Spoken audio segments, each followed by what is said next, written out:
Now at 6 and streaming on crossroadstoday.com, deputies arrest 2 people for controlled substance charges. Plus, a 2-vehicle crash stalled traffic at a busy Victoria intersection.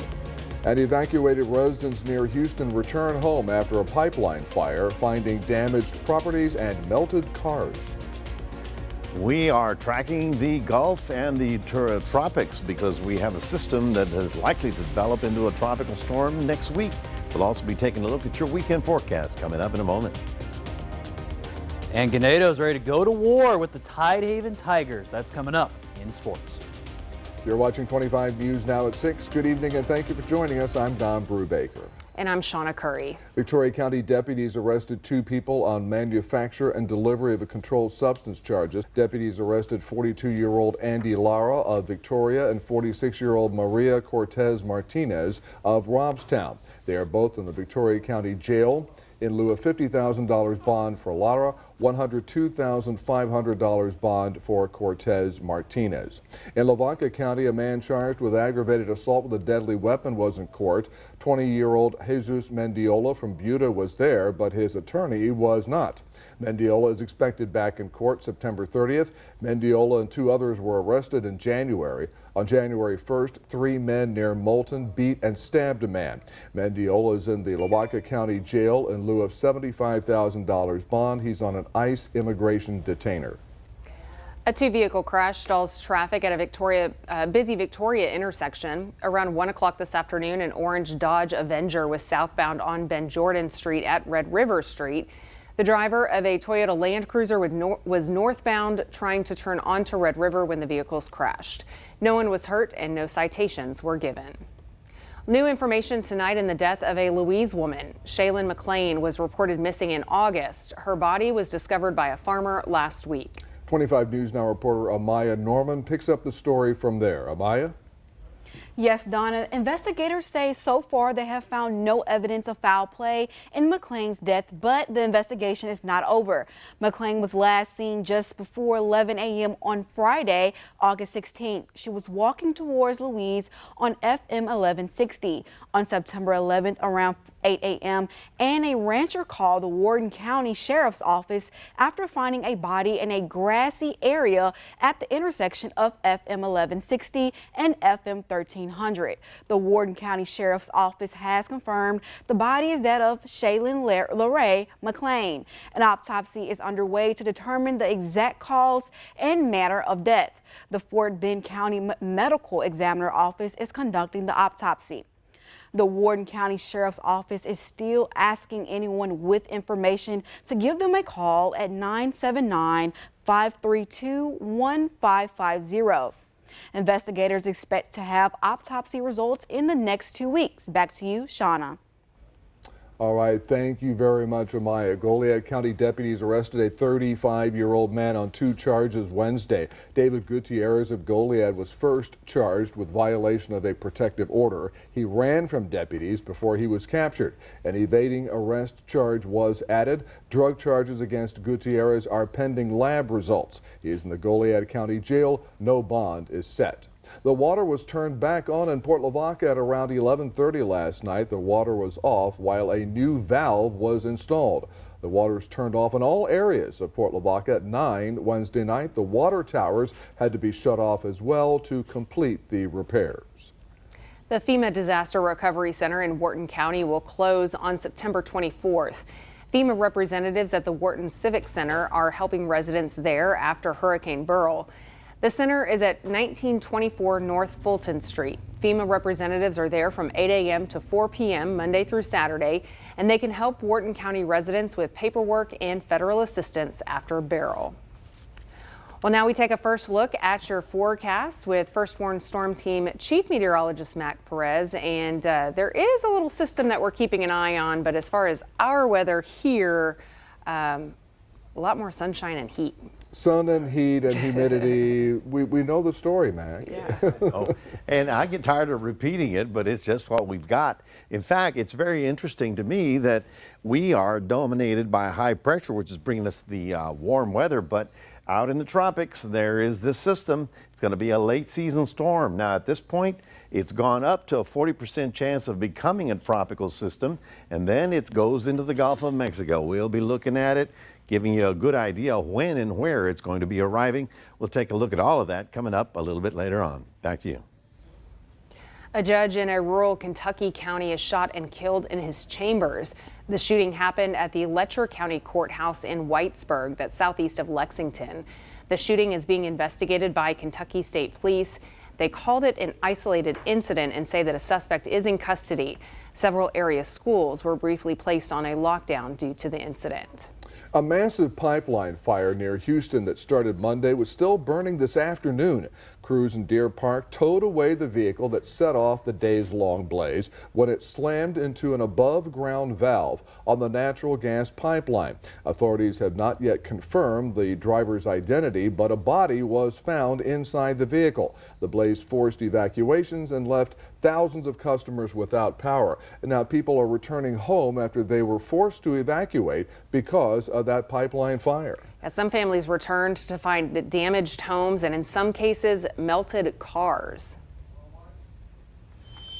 We don't know where we're going to go. This is one of the most difficult walks of Steve and Diane Hutto's life. The Hutto's home on East Meadow Drive in Deer Park is one of the closest to the still burning pipeline fire. I thought it was a nuclear bomb. It fell out of the chair. The dogs were already out the door trying to get out. But then when I got downstairs, I knew what it was, the pipeline. The second you step inside, you see the wrath of the blast and the damage from water used to keep homes from catching fire.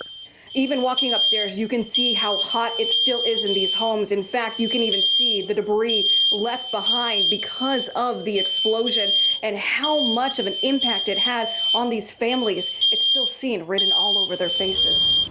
Both the Deer Park and LaPorte evacuations are lifted, allowing families like the Huttos to assess the damage inside and outside their home. I don't know what we're going to do now. The Huttos are now grappling with damage everywhere they look. I've never had anything like this happen to me. It sickens me. I mean, you work all this time to make your house what you want it, and then in a blink of an eye, it's gone. There is one thing that isn't gone. They should be in this box right here, and they don't look to be bothered. They look like they're in good shape. These are photos of Steve's late son, Ian. That's all I care about. It's literally all I care about. A reminder that in the middle of their worst hour, there's light shining the path to a better tomorrow. There's us at the zoo right there. Yep, it's coming home with me right now. So. A Dallas judge says the State Fair of Texas can enforce its new policy banning guns from the fairgrounds. District Court Judge Emily Tobolowski rejected an attempt by Attorney General Ken Paxton to overturn it, claiming it violates state law. State attorneys objected to the judge's decision Thursday but did not make a statement after the hearing. The State Fair of Texas bans the carrying of firearms within Fair Park by individuals who are not active or retired law enforcement officers. Less than half of Texas school districts surveyed have an armed security officer on each of its campuses. That's what a Texas Education Agency official testified before a state House committee. It's required under House Bill 3, which state lawmakers passed last year after the Robb Elementary shooting in Uvalde that killed 19 children and 2 teachers. The bill gives each campus $15,000 plus $10 per student to spend on armed campus security. The Texas Education Commissioner calls for a student cell phone ban in schools. The Texas Tribune reports Mike Morath made the recommendation as concerns rise that phones are harmful to students' mental health and distract them from learning. Morath's endorsement of a statewide ban came during his testimony at a Senate Education Committee hearing. He called the use of cellular devices extremely harmful to student progress. And this brings us to our viewer poll today. Should cell phones be banned in Texas public schools? A lot of individual districts have put into someplace some sort of restriction or ban, but we want to know from you if you feel that it should be a statewide ban that students would not have phones in school. So scan the QR code or log on crossroadstoday.com/vote. Right now, down a little bit on the yes side and up on the no, but 75% of you feel that there should be a statewide ban. 24% say no, there should not. So it keeps changing. Yeah. I was like, it went to 76. Fun when that happens. Yeah. But please continue to voice your opinion, and we'll have the latest results on 25 News Now at 10. For the first time in Texas State University's 125-year history, more than 40,000 students have enrolled for the fall 2024 semester. This year's enrollment surpasses the previous record set in 2016. It is an increase of 1,800 students over fall 2023. The record count includes all-time high enrollment numbers for first-year students, graduate students, doctoral students, and international students. Enrollment at Texas State's Round Rock campus also hit an all-time high, leaping 23% over last fall. Wow. Remember to subscribe to our YouTube channel, Crossroads Today. Hit the like button and click the notification bell. Then you can see Crossroads Today where? On YouTube. On YouTube, yes. And stay with us. Coming up on 25 News Now at 6, the U.S. Coast Guard holds the third day of hearings on the Titan implosion. Also ahead, the House Task Force will hold the first hearing on the Trump assassination attempt in Pennsylvania.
The bipartisan House Task Force investigating the Butler, Pennsylvania assassination attempt on former President Trump will hold its first hearing next week. The group of 6 Democrats and 7 Republicans plan to meet next Thursday, September 26th. The goal is to identify the security failures at Trump's July 13th rally in Butler. The task force says during the hearing, they'll focus on the Secret Service's poor coordination with state and local law enforcement. The cargo ship that caused the deadly collapse of Baltimore's Francis Scott Key Bridge has left Norfolk, Virginia, bound for China. The container ship, known as the Dolly, had been undergoing repairs since June at the Port of Virginia's International Terminal. The bridge collapsed in March after the Dolly had a power failure and hit a support column. 6 workers who were on the bridge were killed. The Justice Department filed a lawsuit against the 2 companies that own and operated the ship. The U.S. Coast Guard held its third day of hearings into the investigation of the Titan. That's the vessel that imploded last year while on a voyage to the Titanic. We're learning more about the final moments of the submersible and the passengers on board before that communication dropped. On the floor of the North Atlantic Ocean, this wreckage, electrical wires, and a tail cone, all belonging to the Titan submersible, a vessel that in June of 2023 was on a mission to explore the Titanic shipwreck. That mission ending when the Titan imploded, the 5 people on board killed. This video of the debris found just several hundred yards away from the Titanic location, released by the U.S. Coast Guard as its Marine Board of Investigation holds hearings into the tragedy and the company that owned the Titan. Its last communication detailed in this newly released U.S. Coast Guard animation, just 6 seconds before it lost contact with the surface. An OceanGate mission specialist delivering emotional testimony Thursday. Nothing is going to bring our friends back. Renata Rojas says there was no major issues the day of the expedition and that the Titan passengers were eager to go. They were excited about what they're going to see. Earlier this week, though, OceanGate's former operations director David Lockridge testified. He expressed concerns about the safety of the Titan and its pilots. Anytime I would give my displeasure in what was happening or disapproval, I'd say that's probably the best word, I was dismissed. A representative for OceanGate declined to comment so far on the investigation. I'm Maribel Gonzalez reporting. Even as state mental health spending rises, private psychiatric hospitals struggle to stay open. To read the full Texas Tribune article, visit our website, crossroadstoday.com. The moon will soon be getting a temporary friend. A new study shows a tiny asteroid will begin to orbit Earth starting September 29th and will essentially act as a mini moon. Researchers discovered the celestial object last month during routine monitoring. It will only be around until November 25th before it returns to an asteroid belt revolving around the sun. You won't be able to see it with the naked eye. You will have to use a telescope. So, Mac, first there was the mini-me, now there's a mini-moon. How do they calculate that stuff? It's amazing. They can find a little rock floating in space and say it's going to be right here. Amazing. Anyway, folks, we're looking at 90 degrees right about now. We got up to 95 this afternoon. Of course, that compares to 90, which is where we're supposed to be this time of year. I mean, this is the last week of summer. If there's any hope, it's that Sunday is the first day of fall. We'll talk more about that and take a look at the tropics coming up in a moment.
Welcome back, everybody. Well, it was another sunny, warm day, getting up into the mid-90s.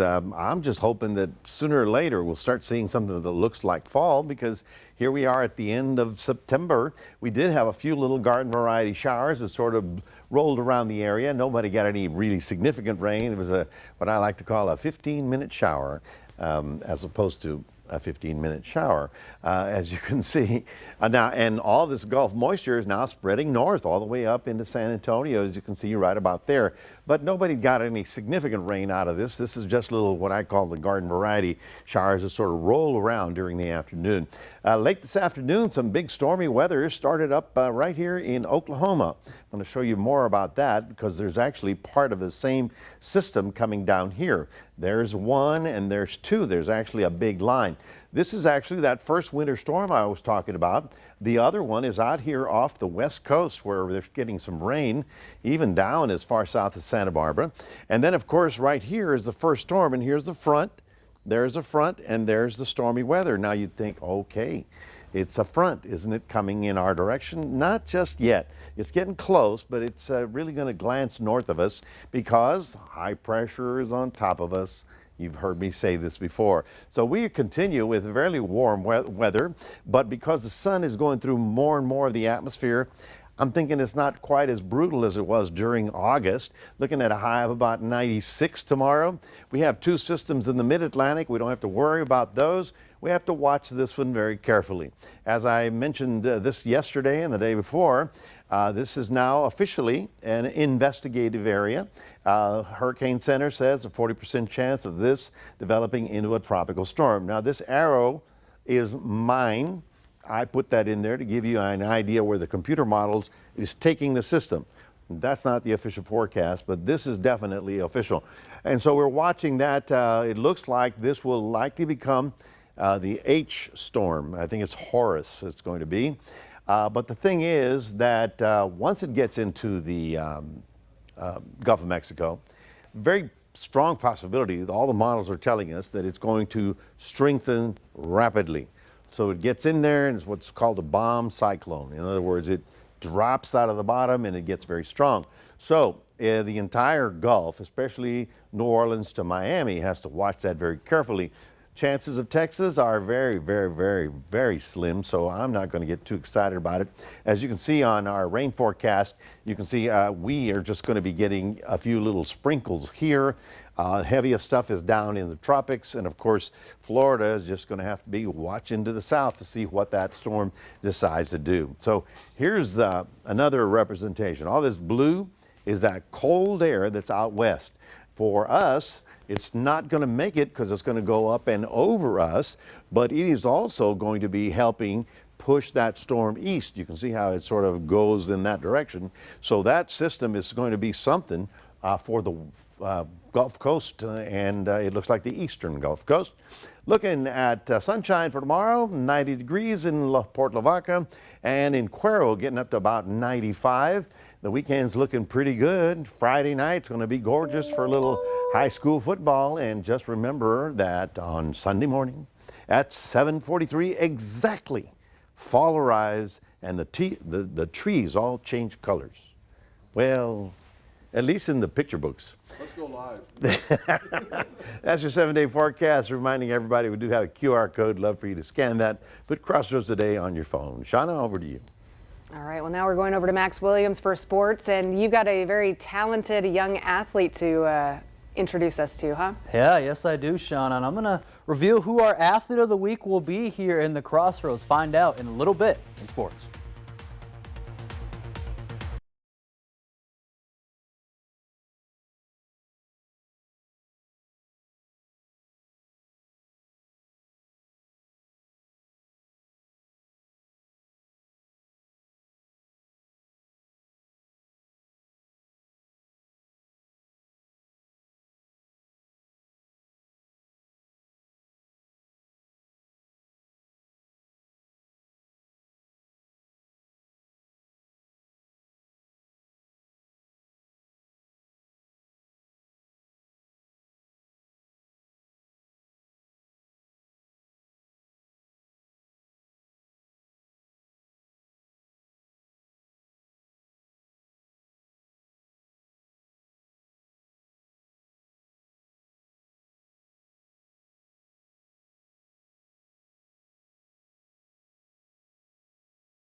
All right, so last week we highlighted Victoria West quarterback Dominic Martinez as our athlete of the week, but who will it be tonight?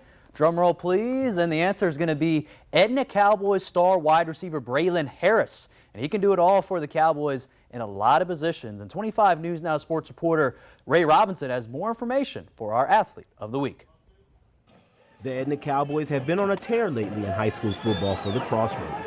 Currently undefeated with a 3-0 record and coming off a highly anticipated matchup against the Refugio Bobcats, this matchup lived up to its hype. And one of those reasons why you might ask is your athlete of the week, Braylon Harris. Last Friday was a great showing for Harris, playing primarily wide receiver, but also getting some minutes at quarterback, scoring on just about every level offensively in those two positions. I mean, it feels great, just to come out here and win and get the job done. But I mean, we just pulled it off. The defense played very well, and we passed the ball. We did good today. These wins weren't the most impressive victories for their standards. A lot of close call games, including the famous Lavaca River rivalry game against Industrial and this Refugio game. But Braylon, along with the team's commitment to work hard, will always overpower their doubter. You could doubt us all you want, just come and watch for yourself, I say. I mean, we've been working great in the summer, so I really think it's paying off. For sure. As a senior leader of the group, Harris has a great idea on how to continue to dominate. Just not being too complacent, coming out here on our bye week and just practicing hard like we have a game. Ray Robinson, KAVU TV 25 News Now, Sports. All right, thanks. Well, congrats to Edna wide receiver Braylon Harris for being our athlete of the week. Now, the Cowboys, they have a bye week this week, but two schools that are playing this week, though, in a big-time matchup is Ganado and Tidehaven. And that, folks, will be our game of the week here in Week 4 of high school football. And Ganado, they come in tomorrow night's showdown. They're going to be a little pissed off because they got beat up by the East Bernard Brahmas last week, 33-12, and it shocked a lot of people here in the Crossroads area. And the status for their quarterback, Bryce Ullman, it's questionable right now for this game. So that's going to be big news heading into tomorrow night. But Ganado's still a powerhouse team in 2A, and they know they can challenge Tidehaven. They beat Hallettsville last week 29-19. They're hoping to make another run to state this season. And quarterback Cale Russell had a great game last week, and he found top wide receiver Jason Duran for a couple of big plays. And I expect both of these teams make a lot of plays in a high-scoring battle down to the wire. Now, folks, this brings us here to our viewer poll. And again, I've said this question a lot for a lot of the games here in the Crossroads, but hey, it's game of the week now. And this one looks like it is split up here in the middle between Ganado and Tidehaven. Again, both of these teams, top teams here in the area. So right about a 50-50 kind of split right now. See if that kind of changes going in to the 10 o'clock show. And also, finally tonight, the Cuero Gobblers. Again, before they play Corpus Christi Miller in a big-time showdown, they're going to be celebrating the 1974 back-to-back state championship football teams with multiple different events happening around Cuero High School. And here's how it's going to start. Again, they're going to have a golden celebration auctioning off trophies donated, again, by Mrs. Gilbreth, and again, they'll be displayed at Millie's at Maine. That's going to be from Friday to 3:30 to 5:30 p.m. and that's going to be honoring. And then also, pardon me, at 6 p.m. they're going to honor the team going on before the game starts, and that will be at the Cuero Gobblers Field. And that's a very nice thing to do right there, right, Don and Shawna? I mean, celebrating a team like that back from 1973-74, props up to them. I think it's going to be a great game. I think for Ganado Tidehaven, and you got also Cuero playing Miller. So good games and also good job celebrating there for the teams. Yeah, almost a way to pump up the crowd and everything before the game too. Yeah. And those two teams really started the fantastic tradition of football at Cuero High School. They had been to state before the early 70s, but that was the one that really got it kicked off, pardon the pun. All right, Max, thank you, and we're back in a moment. One woman has the distinct honor of being the oldest Home Depot employee in the entire country.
Finally tonight, 2 mornings a week, you'll find Jocletta Wilson at a Louisville Home Depot from 6 to 10 a.m. Jocletta was born in Louisville in 1924. She turns 100 years old October 4th. Wow. She started working there 2 years ago. The mother of 4 owned the Louisville Dance Academy for nearly 40 years. She still drives, and her artwork received an honorable mention at this year's Kentucky State Fair. Jocletta had cancer 3 times, and she has a pacemaker, but she says, you can't sweat the small stuff. I bet staying that active and into yeah. things is what keeps her going, keeps her young. When you're so busy, you don't have time to age. That's Yeah. right. You really don't. That's why I'm here. That's right.